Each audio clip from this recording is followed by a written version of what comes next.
प्रणाम। मैं अनुभव Singh Vikramshila IAS coaching institute 14 बीघा ऋषिकेश का छात्र आज आप सभी को संघ और राज्यों के मध्य संबंधों के बारे में बताऊंगा। भारतीय संविधान के अनुच्छेद 1 के अनुसार भारत अर्थात इंडिया राज्यों का संघ होगा। अतः भारतीय संविधान मूलतः संघीय शासन भारतीय संविधान ने मूलतः संघीय शासन प्रणाली को अपनाया गया है। केंद्र तथा राज्यों के मध्य शक्तियों के विभाजन संघीय शासन प्रणाली का आवश्यक लक्षण है। यद्यपि भारतीय संविधान मूलतः संघात्मक है, परंतु भारतीय संविधान में फेडरेशन शब्द के स्थान पर यूनियन शब्द का प्रयोग किया गया है। भारतीय संविधान में संघीय शासन प्रणाली कनाडा के संविधान से प्रेरित है। उल्लेखनीय है कि भारतीय संविधान को विधायिक, प्रशासनिक तथा वित्तीय शक्तियों में विभाजित किया गया है, परंतु न्यायिक शक्तियों को विभाजन से परे रखा गया है। भारत में न्यायिक प्रणाली एकीकृत या इंटीग्रेटेड है, अर्थात भारत में न्यायपालिका शक्ति केंद्र तथा राज्यों के मध्य विभाजित नहीं की गई है। अतः भारत में केंद्र तथा राज्यों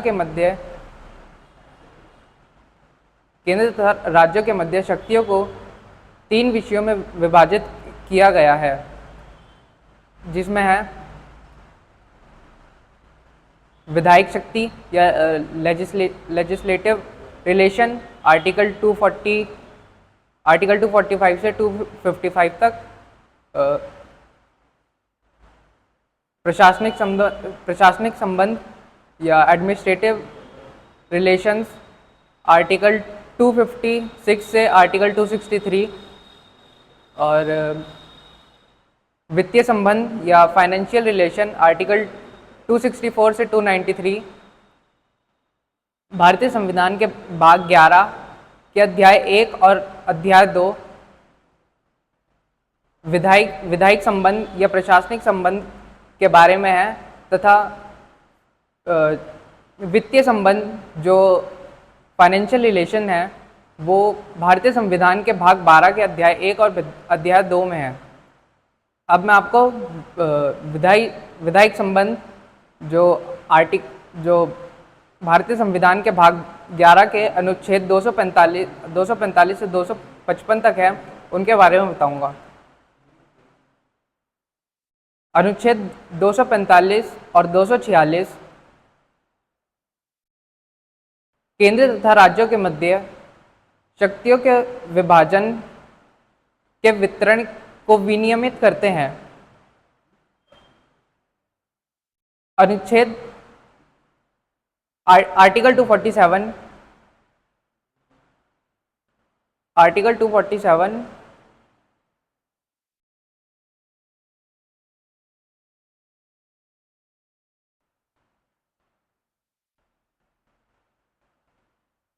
अन्य न्यायालयों के विषय में अधीनस्थ न्यायालयों के विषय में है। आर्टिकल 248 संसद की अवशिष्ट शक्तियों के बारे में है। आर्टिकल 249, 250, 252 और 253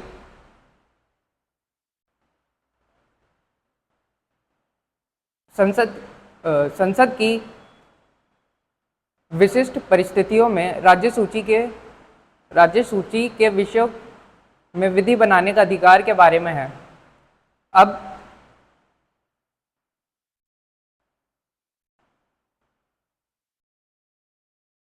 विधायिक शक्तियों के विभाजन के बारे में बताऊंगा। भारतीय संविधान में केंद्र तथा राज्यों के मध्य विधायिक शक्तियों को 2 विषयों में बांटा गया है। पहला राज्य क्षेत्र के आधार पर तथा दूसरा विषयों के आधार पर। पहला राज्य क्षेत्र के आधार पर जो आर्टिकल 245 में है, इसमें यह बताया गया है कि संसद संपूर्ण भारतीय राज्य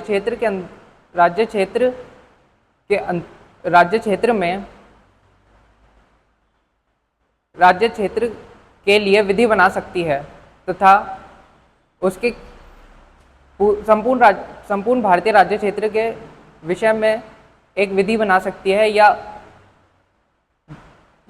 उसके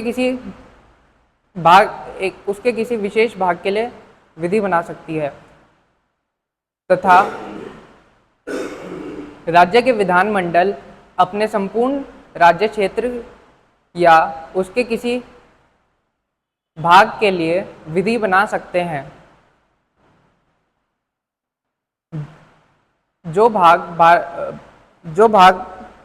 किसी राज्य क्षेत्र के अंतर्गत नहीं आता, उस पर विधि बनाने का अधिकार संसद को है।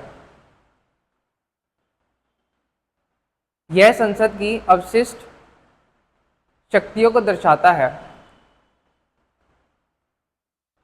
अब विषयों के आधार पर विधायिक शक्तियों को विभाजन।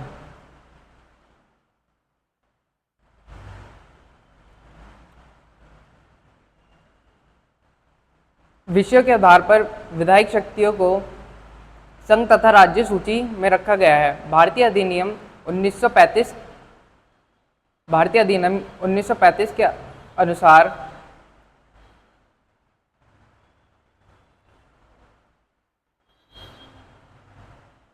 संवर्ती सूची को 7वीं अनुसूची में रखा गया, जिसके बाद संघ सूची, राज्य सूची तथा संवर्ती सूची 7वीं अनुसूची में है।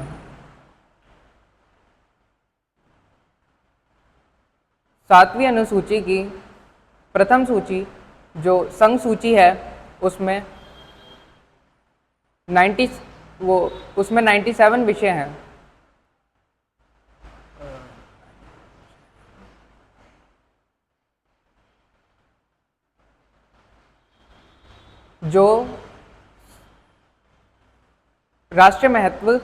जिसमें राष्ट्रीय महत्व के विषय आते हैं,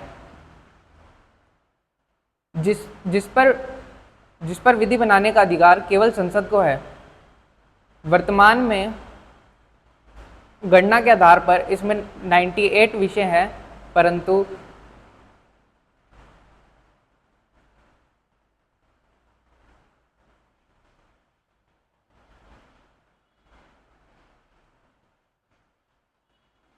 आखिरी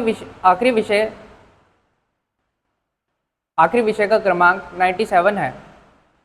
अब भारतीय संविधान की अनुसूची 7 की सूची 2 राज्य सूची है, जिसमें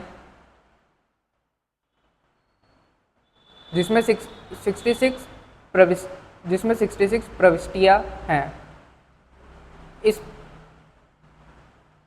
इस सूची पर विधि बनाने का अधिकार राज्य विधानमंडलों को है, परंतु कुछ विशिष्ट अवसरों पर संसद राज्य सूची पर विधि बना सकती है। वर्तमान में गणना के आधार पर इसमें 59 प्रविष्टियां हैं।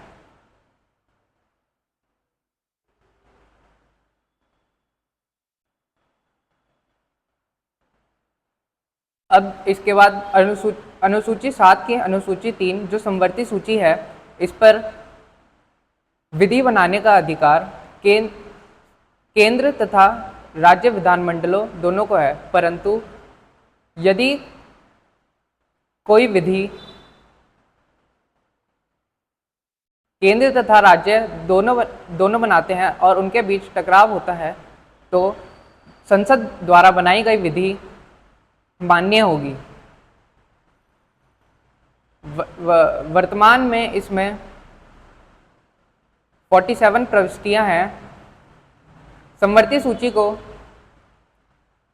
ऑस्ट्रेलिया के संविधान से लिया गया है। अब मैं आपको अवशिष्ट विधायी शक्तियों के बारे में बताऊंगा। भारतीय संविधान में भारतीय संविधान में कुछ विषय अनुसूची 7 के अंतर्गत नहीं आते। उन विषयों पर शक्ति बनाने का अधिकार संसद को है। अमेरिका तथा ऑस्ट्रेलिया में अवशिष्ट शक्तियां राज्यों को प्राप्त है तथा वहीं कनाडा में अवशिष्ट शक्तियां संघ संघ या केंद्र को प्राप्त है और भारत में यही शक्तियां संघ या केंद्र को प्राप्त है। अब आर्टिकल 249 जो नेशनल इंटरेस्ट या राष्ट्रीय महत्व के बारे में है, उसमें राज्यसभा किसी अपने उपस्थित और राज्यसभा अपने उपस्थित और मतदान करने वाले मत, मतदाताओं के 2/3 बहुमत से पारित करके किसी आमुख विषय को पारित कर सकती है।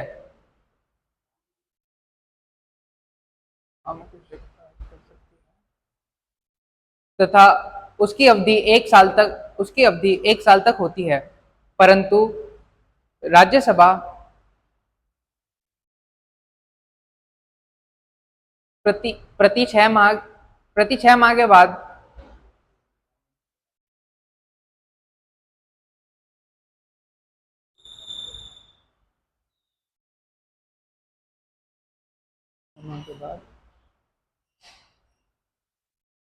उस विषय की अवधि अपने 2/3 बहुमत मतदाताओं से पारित करके पुनः स्थापित कर सकती है।